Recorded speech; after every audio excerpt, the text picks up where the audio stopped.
Hello students, इस video में study करेंगे नेशनल इनकम को कैलकुलेट करने की थर्ड मेथड के बारे में। और ये लास्ट मेथड भी है नेशनल इनकम को कैलकुलेट करने की, विच इज़ एक्सपेंडिचर मेथड। इसके पहले हमने वैल्यू एडेड मेथड और प्रोडक्ट मेथड और फिर उसके बाद इनकम मेथड को हमने स्टडी कर लिया। अब हम लास्ट या थर्ड मेथड में हैं, विच इज़ एक्सपेंडिचर मेथड। इस मेथड में क्या होता है कि हम जो भी एक्सपेंडिचर, फाइनल एक्सपेंडिचर अलग अलग सेक्टर्स कर रहे हैं उनको कैलकुलेट करते हैं और उनके बेस पे हम जीडीपी की वैल्यू निकालते हैं। जैसे कि मैंने पहले भी आपको सर्कुलर फ्लो ऑफ इनकम जब पढ़ाया था इसके पहले वाले वीडियो में, तो उसमें मैंने आपको बताया था कि इकोनॉमी में 4 सेक्टर होते हैं। हमने सर्कुलर फ्लो ऑफ इनकम सिर्फ 2 सेक्टर के बारे में पढ़ा था, that was producer and firm. लेकिन देखा जाए तो किसी भी इकोनॉमी में 4 सेक्टर होते हैं। एक होता है प्रोड्यूसर, सेकंड होता है हाउस होल्ड, थर्ड है हमारा गवर्नमेंट, फोर्थ है रेस्ट ऑफ द वर्ल्ड। ये देखिए, ये किसी भी इकोनॉमी में आपको ये 4 सेक्टर मिलेंगे। अब हम इस एक्सपेंडिचर मेथड में देखेंगे चारों सेक्टर जो एक्सपेंडिचर करते हैं उसको हम देखेंगे कि हम देखेंगे प्रोड्यूसर सेक्टर एक्सपेंडिचर कर रहा है तो उसको हम इंक्लूड करेंगे, हाउस होल्ड सेक्टर एक्सपेंडिचर कर रहा है उसको इंक्लूड करेंगे, गवर्नमेंट सेक्टर एक्सपेंडिचर कर रहा है उसको इंक्लूड करेंगे, और रेस्ट ऑफ द वर्ल्ड में इंपोर्ट एक्सपोर्ट का जो डिफरेंस होता है उसमें जो एक्सपेंडिचर हो रहा है उसको हम इंक्लूड करते हैं। तो एक्सपेंडिचर मेथड में जैसा कि इसका नाम बता रहा है, हम स्टडी तो कर रहे हैं जो भी एक्सपेंडिचर गुड्स और सर्विसेज का हो रहा है, लेकिन वो किस बेस पे कर रहे हैं वो हम अलग अलग इकोनॉमी के सेक्टर ले रहे हैं। ये जो कि 4 सेक्टर्स हैं इकोनॉमी के, producer, house hold, government and rest of the world. तो हम देखेंगे ये 4 सेक्टर को अलग अलग स्टडी करेंगे और इसी के बेस पे ही ये फॉर्मूला भी हमारा है, that is GDP at MP equals to private final consumption expenditure, PFCE private final consumption expenditure, plus GFCE government final consumption expenditure, plus GDCF gross domestic capital formation, और नेक्स्ट है plus net export. ये है export minus import, तो उससे net export निकलता है, वो ले लिया हमने।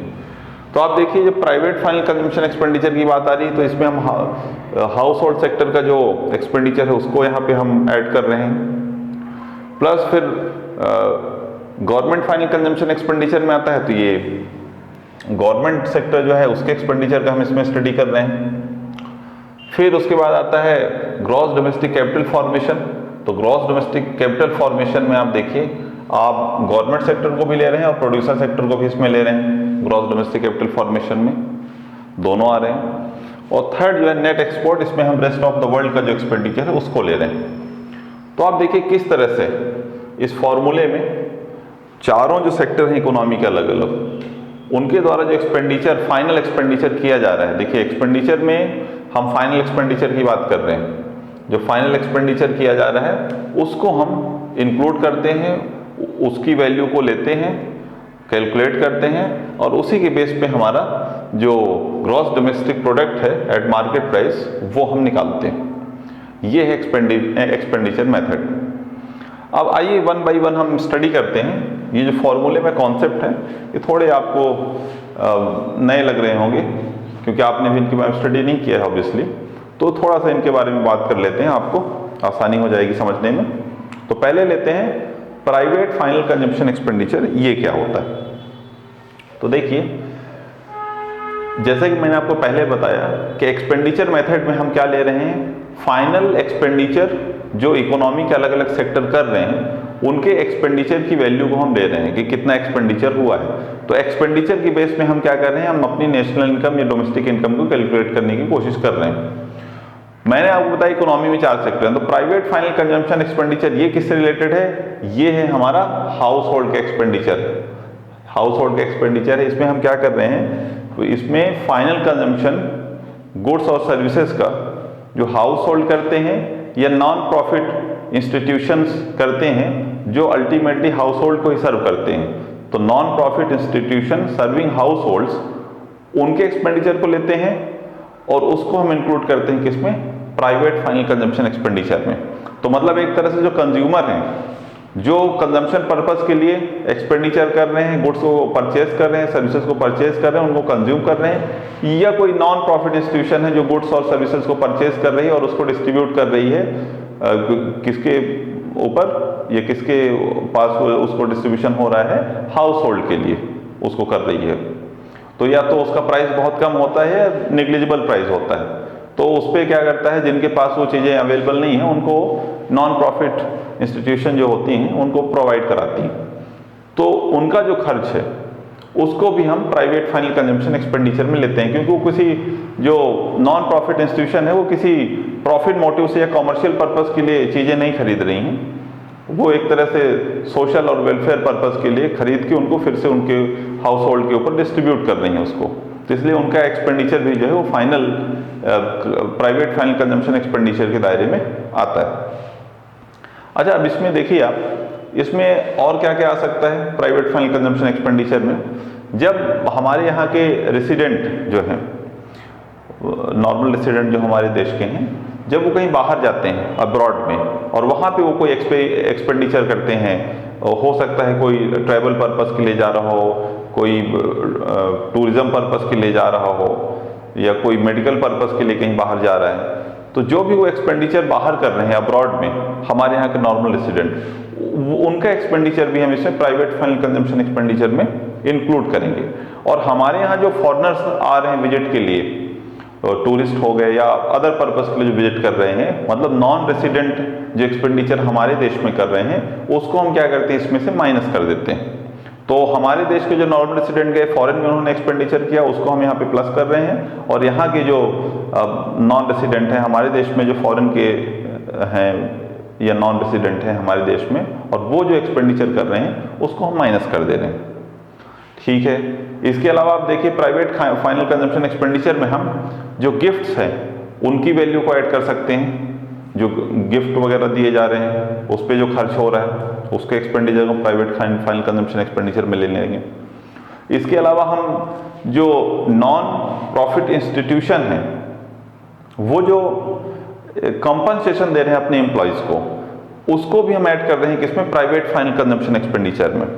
ऐसा इसलिए क्योंकि वो किसी प्रॉफिट मोटिव से उनके पास एम्प्लॉय नहीं है, वो एक सोशल पर्पस के लिए है, तो उनका भी अल्टीमेटली जो है, तो हम उनको भी उनको जो कंपनसेशन मिल रहा है वो भी एक तरह से हम उसमें ले रहे हैं किसमें, प्राइवेट फाइनल कंजम्पशन एक्सपेंडिचर में, कि नॉन प्रॉफिट जो इंस्टीट्यूशन है उनका एक्सपेंडिचर जो है वो जो भी एम्प्लॉयज़ को कंपनसेशन दे रहे हैं, इस तरह के एक्सपेंडिचर जो वो इनकर कर रहे हैं वो भी प्राइवेट फाइनल कंजम्पशन एक्सपेंडिचर के दायरे में ही आएगा। तो इस तरह आप देख सकते हैं कि प्राइवेट फाइनल कंजम्पशन एक्सपेंडिचर में क्या क्या चीज़ें इंक्लूड की जाती हैं। इसके अलावा आप देख सकते हैं wages and salaries in kind, मतलब जो सुविधाएं कोई ऑर्गेनाइजेशन देता है किसी एम्प्लॉय को, तो उसको भी हम क्या करेंगे कि इसमें प्राइवेट फाइनल कंजम्पशन एक्सपेंडिचर में ऐड करेंगे, क्योंकि अगर कोई ऑर्गेनाइजेशन किसी एम्प्लॉय को सुविधा देती है तो एक तरह से उस पर खर्च कर रही है, तो वो भी एक तरह से इसी पे आएगा, उन्हीं का खर्च है वो, उन्हीं का एक्सपेंडिचर माना जाएगा। तो ये देखिए प्राइवेट फाइनल कंजम्पशन एक्सपेंडिचर में कितनी सारी चीज़ें आ रही हैं। तो अगर आपको कन्फ्यूजन हो रहा है तो मैं आपको फिर से बता देता हूँ। प्राइवेट फाइनल कंजम्पशन एक्सपेंडिचर में हम ले रहे हैं एक्सपेंडिचर किसका, हाउस होल्ड सेक्टर का। हाउस होल्ड सेक्टर और नॉन प्रॉफिट ऑर्गेनाइजेशन या नॉन प्रॉफिट इंस्टीट्यूशन जो अल्टीमेटली सर्व कर रही हैं किसको, हाउस होल्ड को।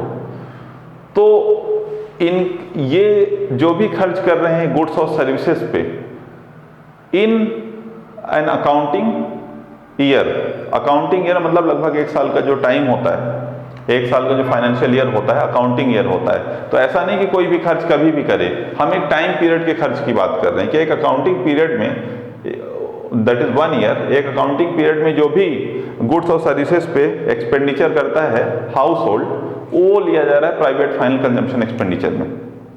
उसमें हमने नॉन प्रॉफिट इंस्टीट्यूशन जो एक्सपेंडिचर कर रही है अपने एम्प्लॉयज़ पे, उसको इंक्लूड कर रहे हैं। नॉन प्रॉफिट इंस्टीट्यूशन जो गुड्स परचेज कर रही है फॉर हाउस होल्ड सेक्टर, उसके एक्सपेंडिचर हम इंक्लूड करें तो आप देखिए नॉन प्रॉफिट इंस्टीट्यूशन की दो तरह के इसमें खर्चे आ रहे हैं। एक जो वो कंपनसेशन दे रहा है अपने एम्प्लॉयज़ को, वो हम इसमें इंक्लूड कर रहे हैं, और एक जो वो परचेज कर रहा है goods and services for house hold. तो दो तरह का जो खर्चा है नॉन प्रॉफिट इंस्टीट्यूशन का, उसको हम इंक्लूड कर रहे हैं, और बाकी कंज्यूमर या हाउस होल्ड सेक्टर जो भी फाइनल कंजम्पशन के लिए गुड सर्विस खरीद रहा है उसको तो हम इंक्लूड कर ही रहे हैं। इसके अलावा गिफ्ट जो है उसको भी हम इंक्लूड कर रहे हैं। कोई अगर गिफ्ट पे खर्च कर रहा है तो उसको भी हम इसमें ले रहे हैं प्राइवेट फाइनल कंजम्पशन एक्सपेंडिचर में। इसके अलावा हमने दो तरह के लोग लिया, एक जो हमारे देश के नॉर्मल रेसिडेंट हैं और वो अब्रॉड जाके एक्सपेंडिचर कर रहे हैं, तो उनका जो एक्सपेंडिचर है उसको हम इसमें इंक्लूड करेंगे। और साथ में नॉन रेसिडेंट हैं, जो बाहर के लोग हैं, नॉन रेसिडेंट हैं, वो टूरिस्ट भी हो सकते हैं, हमारे देश में जो आके वो एक्सपेंडिचर करें, उसको हम इसमें से माइनस करेंगे। क्यों माइनस करेंगे? क्योंकि हमारे यहाँ का रेसिडेंट बाहर जो खर्च कर रहा है उसको अगर ऐड कर रहे हैं तो हमारे देश में जो नॉन रेसिडेंट है उसका जो खर्च है उसको फिर हम माइनस करेंगे। तो एक तरह से दोनों का डिफरेंस जो आ रहा है, हमारे देश का जो नॉन रेसिडेंट, हमारे देश का रेसिडेंट जो है वो जो एक्सपेंडिचर कर रहा है और जो नॉन रेसिडेंट है वो जो एक्सपेंडिचर कर रहा है, तो उनका जो डिफरेंस है वो एक्चुअली हम यहाँ पे ऐड कर रहे हैं किसमें, प्राइवेट फाइनल कंजम्पशन एक्सपेंडिचर में। तो अगर मैं इसको एक समअप करूं एक लाइन में तो मैं बोलूंगा प्राइवेट फाइनल कंजम्पशन एक्सपेंडिचर ऐसा एक्सपेंडिचर है जो एक तरह से हाउस होल्ड सेक्टर या कंज्यूमर गुड्स और सर्विसेज को परचेज करने के लिए करते हैं। इस तरह का एक्सपेंडिचर कहलाएगा प्राइवेट फाइनल कंजम्पशन एक्सपेंडिचर में। और अभी भी अगर आपको कोई कंफ्यूजन हो रहा है तो आगे हम जब क्वेश्चन करेंगे तो आपको और क्लियर हो जाएगा। जनरली ये आपको प्राइवेट फाइनल कंजम्पशन एक्सपेंडिचर करके ही टेबल में रहेगा, और कुछ भी अगर अदर नेम से भी है जिससे आपको लगेगा कि हाउस होल्ड का एक्सपेंडिचर है तो आप उसको इसमें इंक्लूड कर सकते हैं। ठीक है, अब चलते हैं दूसरे पॉइंट पे, which is government final consumption expenditure, GFCE। Government final consumption expenditure क्या होता है? देखिए, अब आते हैं दूसरे सेक्टर में गवर्नमेंट क्या कर रही। तो गवर्नमेंट भी आप देखिए खर्च करती है। गवर्नमेंट किस पे खर्च करेगी?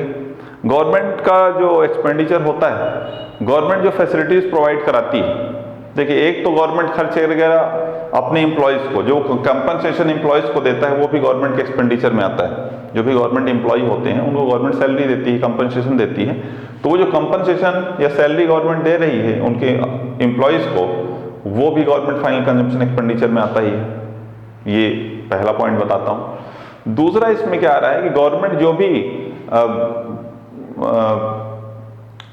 एडमिनिस्ट्रेशन या ऑर्डर के लिए जो भी सर्विसेज पे एक्सपेंडिचर करती है, जैसे कि आप देखिए गवर्नमेंट मेडिकल फैसिलिटी प्रोवाइड कराती है, लॉ एंड ऑर्डर की फैसिलिटी प्रोवाइड कराती है, तो इन सब में भी जो गवर्नमेंट खर्च करती है वो भी हमारा गवर्नमेंट के फाइनल कंजम्पशन एक्सपेंडिचर में आ जाता है। मतलब गवर्नमेंट एडमिनिस्ट्रेशन पर्पस के लिए जो खर्च कर रही है वो आ रहा है, और उसके अंदर उसके लिए गवर्नमेंट ने एम्प्लॉय रखे हैं, तो अपने एम्प्लॉयज़ को जो कंपनसेशन सैलरी दे रहा है गवर्नमेंट, वो भी गवर्नमेंट एक्सपेंडिचर में आता है।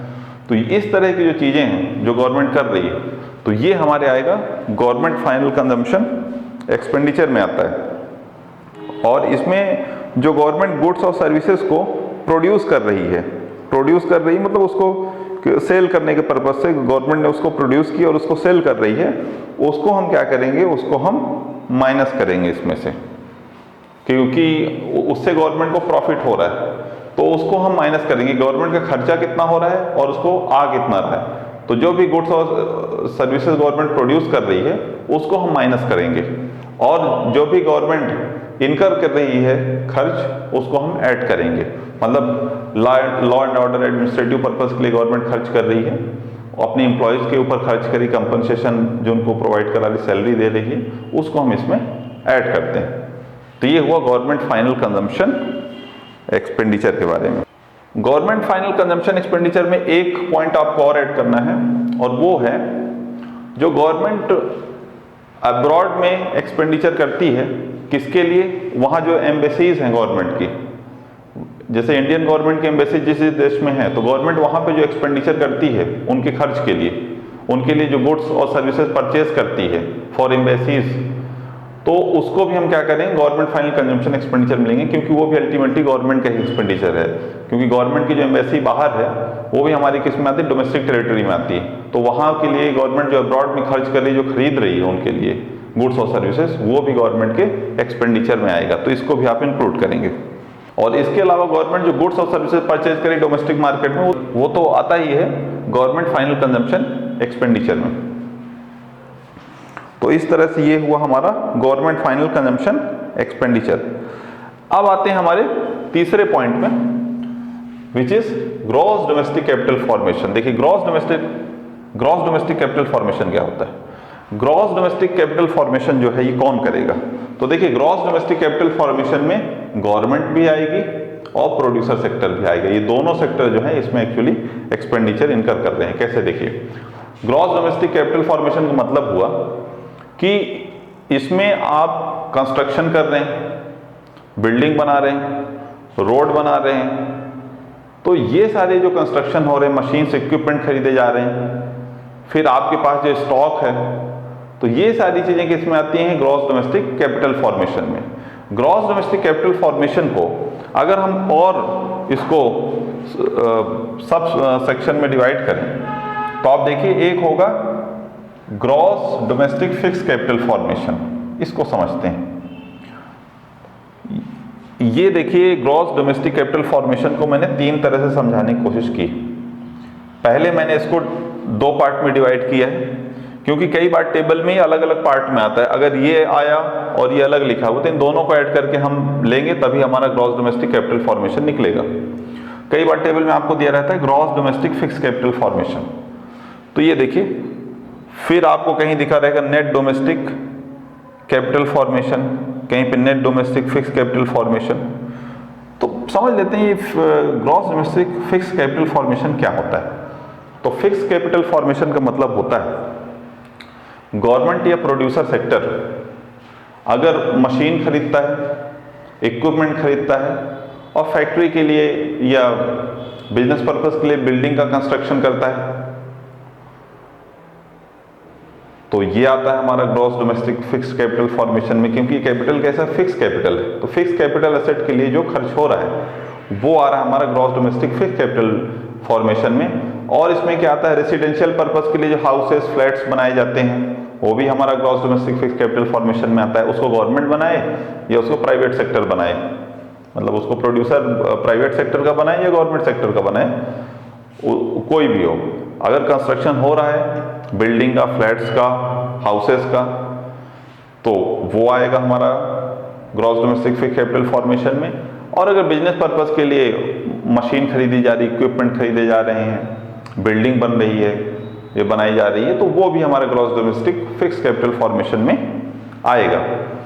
तो इस तरह से आप देखिए ग्रॉस डोमेस्टिक फिक्स कैपिटल में एक तरह से हम जो फिक्स एसेट हैं उनके बारे में हम बात कर रहे हैं कि किसी भी ऑर्गेनाइजेशन में जो फिक्स एसेट होती है। और इसके अलावा आप देखिए इसमें gross domestic fix capital formation में एक पॉइंट और आएगा, जो गवर्नमेंट एक तरह से एक्सपेंडिचर करती है किसमें? स्कूल के कंस्ट्रक्शन में, हॉस्पिटल के कंस्ट्रक्शन में, ये भी gross domestic fix capital formation में आएगा। इस तरह से gross domestic fix capital formation में ये चीज़ें आती हैं, जिसमें एक्चुअली में आप क्या कर रहे हो, कुछ न कुछ या तो बिल्डिंग बन रही है या मशीन इक्विपमेंट आप परचेज कर रहे हो या रोड बन रहा है, डैम बन रहा है, इस तरह की जो कैपिटल का कंस्ट्रक्शन हो रहा है या परचेज की जा रही वो आता है gross domestic fix capital formation में। प्लस इसके बाद आते हैं plus change in stock. Change in stock में पहले भी हमने फॉर्मूला स्टडी किया था। चेंज इन स्टॉक का फॉर्मूला होता है closing stock minus opening stock. तो ये जो डिफरेंस होता है क्लोजिंग और ओपनिंग का, इसी को हम चेंज इन स्टॉक कहते हैं। चेंज इन स्टॉक में क्या क्या होता है देखिए, इसमें रॉ मटेरियल होता है, सेमी फिनिश गुड्स होता है, फिनिश गुड्स होता है। तो इनके closing stock minus opening stock करने जो डिफरेंस आता है उसी को हम चेंज इन स्टॉक कहते हैं। तो जब gross domestic fix capital formation दिया हो उसमें चेंज इन स्टॉक को जब हम ऐड करते हैं तो ये बन जाता है ग्रॉस डोमेस्टिक कैपिटल फॉर्मेशन। और अगर इसमें से हम माइनस कर देते हैं चेंज इन स्टॉक तो ये क्या बचता है, सिर्फ फिक्स्ड कैपिटल फॉर्मेशन बने, gross domestic fix capital formation.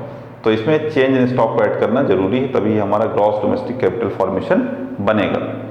अच्छा, अब कई बार आप देखिए आपको हो सकता है टेबल में दिया हो net domestic capital formation plus depreciation. अब देखिए नेट डोमेस्टिक कैपिटल फॉर्मेशन, इसने यहाँ पे डोमेस्टिक कैपिटल फॉर्मेशन लिखा है, डोमेस्टिक फिक्स कैपिटल फॉर्मेशन नहीं लिखा है। तो डोमेस्टिक कैपिटल फॉर्मेशन मतलब चेंज इन स्टॉक इसमें एडेड है, लेकिन ये क्या है, ग्रॉस नहीं लिखा है, नेट डोमेस्टिक कैपिटल फॉर्मेशन, मतलब हमको क्या डेप्रिसिएशन इसमें ऐड करना है। तो डेप्रिसिएशन जब हम नेट में ऐड करते हैं तो ग्रॉस बन जाता है। तो जैसे ही हमने नेट डोमेस्टिक कैपिटल फॉर्मेशन में डेप्रिसिएशन ऐड किया, ये बन गया क्या, ग्रॉस डोमेस्टिक कैपिटल फॉर्मेशन। तो डेप्रिसिएशन का इंपॉर्टेंस आपको मैंने पहले भी बताया है, बहुत इंपॉर्टेंट है, इससे बहुत वैल्यूज चेंज हो जाती हैं। चेंज इन स्टॉक से भी देखिए, एक gross domestic fix capital formation से ये क्या बन जाता है, ग्रॉस डोमेस्टिक कैपिटल फॉर्मेशन बन जाता है, क्योंकि फिक्स में जब कैपिटल ऐड होती है तभी वो कैपिटल कहलाता है पूरा। अब देखते हैं ग्रॉस डोमेस्टिक कैपिटल फॉर्मेशन का तीसरा एक फॉर्मूला हम देखते हैं। इसमें कई बार आपको दिया रहेगा, जैसे कि ये देखिए net domestic fix capital formation, यहाँ पे नेट डोमेस्टिक कैपिटल फॉर्मेशन था, तो कैपिटल फॉर्मेशन मतलब चेंज इन स्टॉक एडेड था, लेकिन यहाँ पे इसने क्या किया, फिक्स कैपिटल की बात कर दी, मतलब चेंज इन स्टॉक इसमें एडेड नहीं है।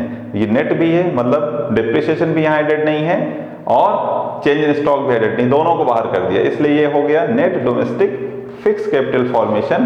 तो इसमें हमको दोनों ऐड करना पड़ेगा, तो प्लस चेंज इन स्टॉक हम ऐड करते हैं। तो जैसे हमने चेंज इन स्टॉक ऐड किया तो ये क्या बन गया, net domestic capital formation. Fixed से अभी कैपिटल फॉर्मेशन हो गया, और जैसे ही हम इसमें डिप्रिसिएशन ऐड कर दे रहे हैं तो ये नेट से क्या बन जाता है, ग्रॉस, तो ग्रॉस डोमेस्टिक कैपिटल फॉर्मेशन हुआ। तो इस तरह से तीन पार्ट में इसको आप डिवाइड कर सकते हैं। टेबल में अगर तीन तरह की वैल्यू दी है तो तीनों को ऐड करके हम निकालेंगे gross domestic capital formation.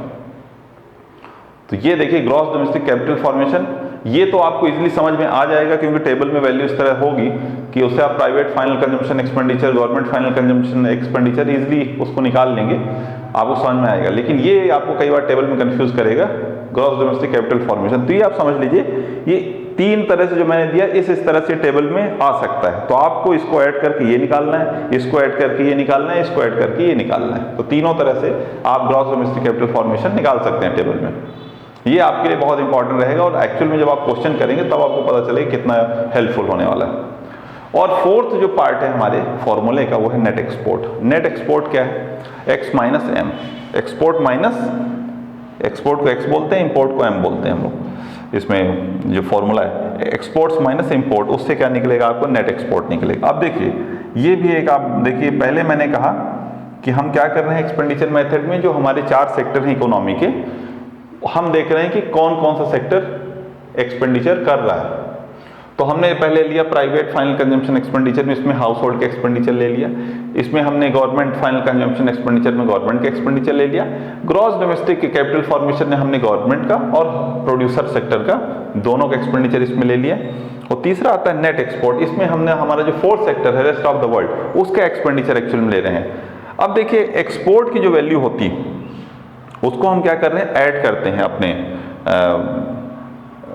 GDP में। क्यों ऐड करते हैं, क्योंकि एक्सपोर्ट हम किसका कर रहे हैं, एक्सपोर्ट में एक्चुअली एक्सपेंडिचर कर रहा है कौन, फॉरेनर कर रहे हैं, क्योंकि आप फॉरेन कंट्री में उसको जो भी गुड्स सर्विसेज आपके देश में बने आप उसको बाहर सेल कर रहे हो। तो एक्सपेंडिचर एक्चुअली में देखा जाए तो इसमें फॉरेनर कर रहे हैं, लेकिन फिर भी इसको हम अपनी जीडीपी में क्यों इंक्लूड कर रहे हैं, क्योंकि जो गुड्स और सर्विस बने वो हमारी डोमेस्टिक टेरिटरी में बने हैं, डोमेस्टिक टेरिटरी में गुड सर्विस बने, इसलिए एक्सपोर्ट की जो वैल्यू है, उसका जो खर्च हो रहा है, जो भी बाहर उसको हम सेल कर रहे हैं, जितनी वैल्यू है उसको हम इसमें ऐड कर रहे हैं। और इंपोर्ट में एक्चुअली हमारे देश के लोग उसमें खर्च कर रहे हैं, लेकिन वो जो गुड्स और सर्विस बनी है वो कहाँ बनी है, डोमेस्टिक टेरिटरी के बाहर बनी है, इसलिए उसको हम इसमें माइनस कर रहे हैं। तो डोमेस्टिक टेरिटरी में गुड सर्विस बनी है इसलिए हम एक्सपोर्ट को इंक्लूड कर रहे हैं, और इंपोर्ट में जो हम खर्च कर रहे हैं वो गुड्स सर्विसेज डोमेस्टिक टेरिटरी में नहीं बने, वो बाहर बने हैं, फॉरेन में बने हैं, अब्रॉड में बने, इसलिए उसकी वैल्यू को हम इसमें माइनस कर रहे हैं। और हम क्या लेंगे, नेट एक्सपोर्ट ले रहे हैं, एक्सपोर्ट माइनस इंपोर्ट, इसकी वैल्यू।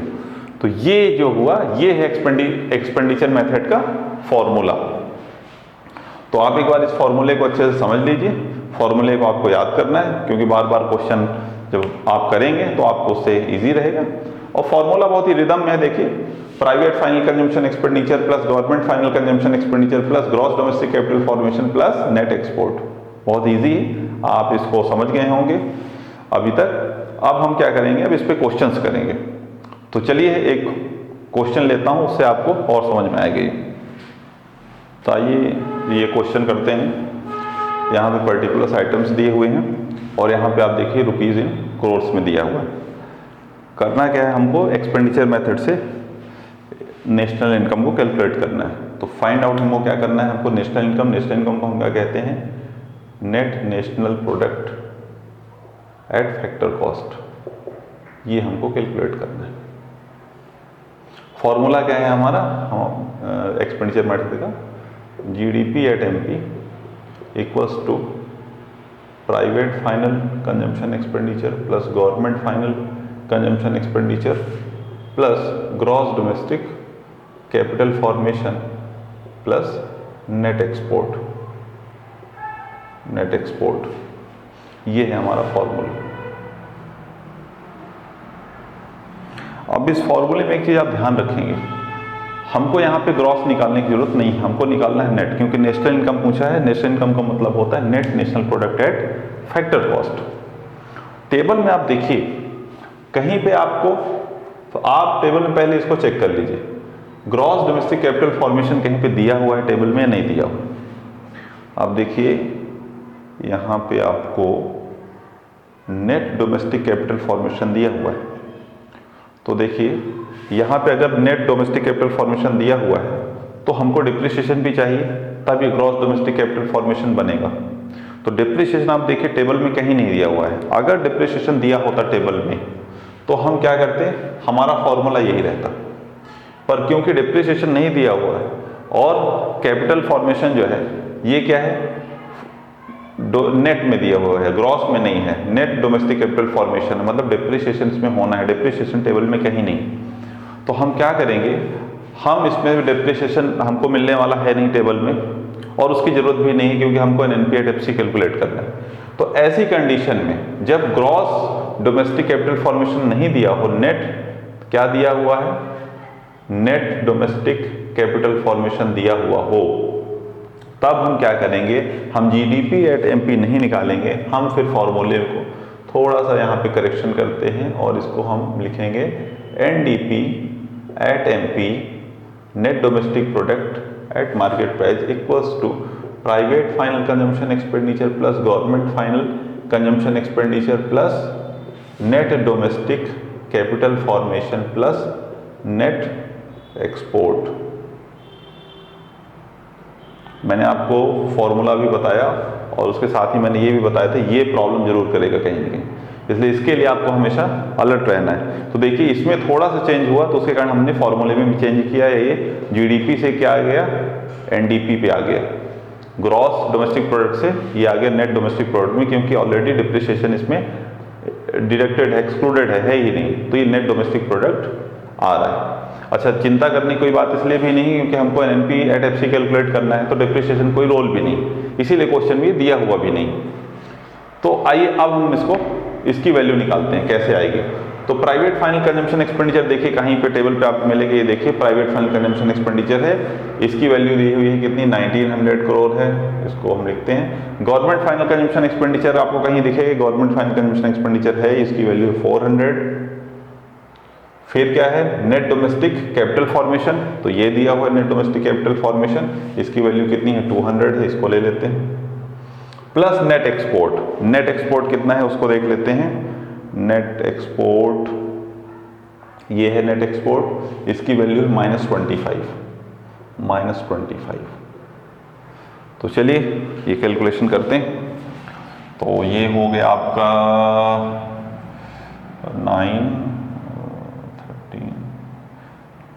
1500 -25 equals to ₹1475 crore. ये जो है ये वैल्यू आ गई किसकी, एनडीपी एट एमपी की वैल्यू आ गई। अब करना क्या है, हमको निकालना है एनएनपी एट, अब यहाँ पे हम फॉर्मूला लिख रहे हैं एनएनपी एट एफसी, ये फॉर्मूला हम यहाँ लिख सकते हैं। वैल्यू हमारे पास किसकी है, एनडीपी एट एमपी की है, निकालना क्या है, एफसी में निकालना है। पहली बात तो ये तो नेट है, ये भी नेट है, तो कोई दिक्कत नहीं, डिप्रिसिएशन माइनस है दोनों में, कोई दिक्कत नहीं है। अब क्या करना है, ये डोमेस्टिक प्रोडक्ट है, ये नेशनल है, तो पहला काम करना है हमको, प्लस करेंगे net factor income from abroad, domestic product में net factor income from abroad को ऐड करेंगे तो ये बन जाएगा नेशनल प्रोडक्ट। ये दिया है मार्केट प्राइस में, इसको करना है हमको फैक्टर कॉस्ट में, तो हम माइनस करेंगे इसमें क्या, एनआईटी नेट इनडायरेक्ट टैक्स। अब बस हमको वैल्यू पुट करनी है और जैसे ही वैल्यू पुट करेंगे कैलकुलेशन के बाद ये हमारा आंसर आने वाला है।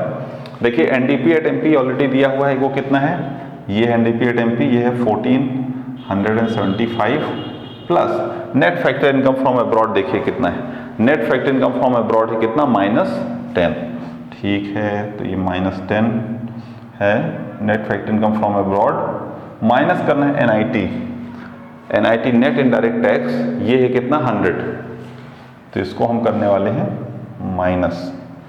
तो अब चलिए इसको कैलकुलेट करते हैं, देखते हैं कितनी वैल्यू आती है। तो ये हुआ इस पे माइनस, ये हो जाएगा कितना 1465 माइनस 100 इक्वल्स टू, इसको लिख लेता हूँ ₹1365 करोड़। ये आ गया हमारा आंसर, ये है हमारा क्या एनएनपी एट एफसी। तो इस तरह से एक्सपेंडिचर मेथड से ये हमने एक क्वेश्चन सॉल्व किया।